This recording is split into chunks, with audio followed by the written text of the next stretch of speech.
అందరికీ నమస్కారం. ఇప్పుడు కొత్తగా నటనలోని శిక్షణ పొందడానికి వచ్చినటువంటి వారికి కొంత ఉపయోగకరంగా ఉంటుందని నాకు తెలిసినంత వరకు చెప్దామనే ఉద్దేశంతో ఈ వీడియో చేశాను. అదేంటంటే ఫస్ట్ ఇక్కడికి యాక్షన్ చేయడానికి వచ్చే ముందు కొంత బేసిక్గా ఎడ్యుకేషన్ ఉండాలి. అది వాళ్ళ యొక్క కెపాసిటీస్ని బట్టి వాళ్ళు చదువుకోవాలి. రెండోది ప్లాన్ ఏ యాక్షన్ చేద్దామని వచ్చారు. ఒకవేళ ఇది కాకపోతే ప్లాన్ బి ఏమిటి, అలాగే మనం ఏదైనా ఇన్కమ్ సంపాదించుకోగలమని ఆలోచించుకోవాలి. ఇప్పుడు సినీ రంగ ప్రముఖులు కూడా చెప్తున్నారు, కుల వృత్తులను వదలొద్దు, మీ యొక్క ఆదాయ తెచ్చుకునేటువంటి మార్గాలు అంటే ఉద్యోగాలు కానీ వ్యాపారాలు కానీ వాటిని వదిలిపెట్టద్దు సినిమా రంగంలోకి వచ్చే ముందు అని చెప్తున్నారు.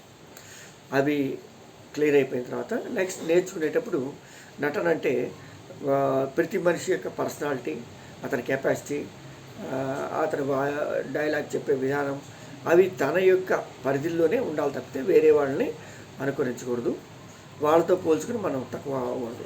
మీరు పాత తరం వాళ్ళని చూసినట్లయితే వాళ్ళందరూ కూడా వాళ్ళకు ఉన్న పరిధిలోనే హీరోలు కానీ ఆసినట్లు కానీ ఎవరైనా సరే విలన్స్ కానీ వాళ్ళకు వచ్చినట్టు వాళ్ళ ఆకారాన్ని బట్టి వాళ్ళ పరిధులను బట్టి చేశారు. సో ఇక నెక్స్ట్ నటన అంటే ఏమిటంటే ఫస్ట్ కాస్ట్యూమ్స్. ఒక రిచ్ మ్యాన్ ఎలా ఉండాలి, ఒక షాప్ కీపర్ ఎలా ఉండాలి, పొలిటీషియన్ ఎలా ఉండాలి, దాని ప్రకారంగా ఉంటాం. అలాగే వాళ్ళు మాట్లాడే విధానం ఎలా మాట్లాడతారనేది తెలుసుకుని ఉంటాం. అలాగే బాడీ లాంగ్వేజ్, ఇవన్నీ కూడా మనకున్నటువంటి పరిధుల ప్రకారమే, అంటే పర్సనాలిటీ మన కెపాసిటీల ప్రకారమే మనం చేసుకోవాలి, అంతేగాని వేరే వాళ్ళతో పోల్చుకోకూడదు. Next mood of the scene అంటారు. మూడ్ ఆఫ్ ది సీన్ అంటే మనం ఏదైనా సన్నివేశం జరిగేటప్పుడు ఒక పెళ్ళి కానీ ఒక యాక్సిడెంట్ కానీ ఒక హాస్పిటల్కి వెళ్ళటం కానీ మనం ఎలా ఉండాలి.